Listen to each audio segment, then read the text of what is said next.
Slogan আর অগণন ছাত্র জনতার পদধ্বনিতে এক অন্যরকম শহীদ মিনার। প্রাঙ্গণ ছাপিয়ে উপস্থিতি চলে গেছে মেডিকেল গেট থেকে প্রায় টিএসসি মোড় অবধি। সকালে রাজধানীর বিভিন্ন এলাকায় বিক্ষোভ শুরু করা শিক্ষার্থীরা বিকেল ৩টার পর থেকে একে একে হাজির হতে শুরু করে কেন্দ্রীয় শহীদ মিনার প্রাঙ্গণে। আর তারপরই শহীদ বেদি কিংবা রাজপথ সব জায়গায় ক্রমশ চলে যায় শিক্ষার্থী আর উপস্থিত জনতা অভিভাবকদের দখলে।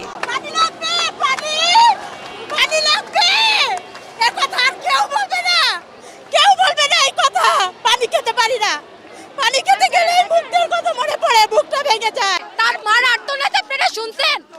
আমরা আমার ভাইয়ের রক্তের বিচার চাই। আমার ভাইয়ের রক্ত এখনো রাজপথে লেগে আছে। আমাদের রাতে ঘুম হয় না, যতদিন বিচার না হবে ততদিন রাতে ঘুম হবে না। আমাদের প্রত্যেকটা ভাইয়ের রক্তের দাম তাদেরকে দিতে হবে। কতজন মারা গেছে তার হিসাব তাদের দিতে হবে। কারা মারছে তাদের সুষ্ঠু বিচার করতে হবে। তার পদত্যাগ চাই, আমাদের এক দফা এক দাবি, শেখ হাসিনার পদত্যাগ। আর কোনো দাবি নাই।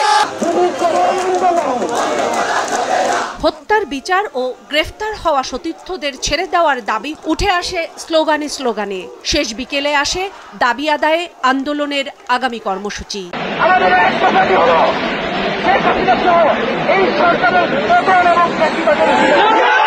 আমরা শান্তিপূর্ণ থাকবো যদি আপনারা অস্ত্র না চালান, আপনারা গুলি না চালান। কিন্তু যদি শিক্ষার্থীদের জন্য উপরে, নাগরিকদের উপরে অস্ত্র চলে, তাহলে কিন্তু প্রতিরোধ গড়ে তোলা হবে। ছাত্র নাগরিক অভ্যুত্থানের জন্য সবাই প্রস্তুত হন অসহযোগ আন্দোলন। এর আগে সকাল 11টার পর থেকেই বৈষম্য বিরোধী আন্দোলনের ডাকে রাজধানীর বাড্ডা রামপুরা সড়কে অবস্থান নেয় আশপাশের কলেজ বিশ্ববিদ্যালয়ের শিক্ষার্থীরা। দুপুর 12টা থেকেই বিক্ষোভ শুরু হয় সায়েন্স ল্যাব মোড়ে। শিক্ষার্থীদের সঙ্গে যোগ দেয় আশপাশের ক্লিনিকে কর্মরত চিকিৎসক ও অভিভাবকরাও। আমার ছেলের চোখের দিকে আমি তাকাতে পারবো না, এই লজ্জায়, এই ঘৃণায় আমি আজকে এখানে। আমার ছেলে আন্দোলন করতে আইছে, আমার ছেলে সিটি কলেজে পড়ে, এবার ইন্টার পরীক্ষা দিতে আছে, এই জন্য আমি আন্দোলনে যোগ করতে আইছি। এটা তাদের অধিকার, আমি চাই তাদের অধিকার ওরা ফিরে পাক। স্লোগানে উত্তাল ছিল রাজধানীর মিরপুরের 10 নম্বর গোলচক্কর এলাকাও। উত্তরার বিএন সেন্টারের সামনের সড়ক অবরোধ করে বিক্ষোভে নামে একদল শিক্ষার্থী।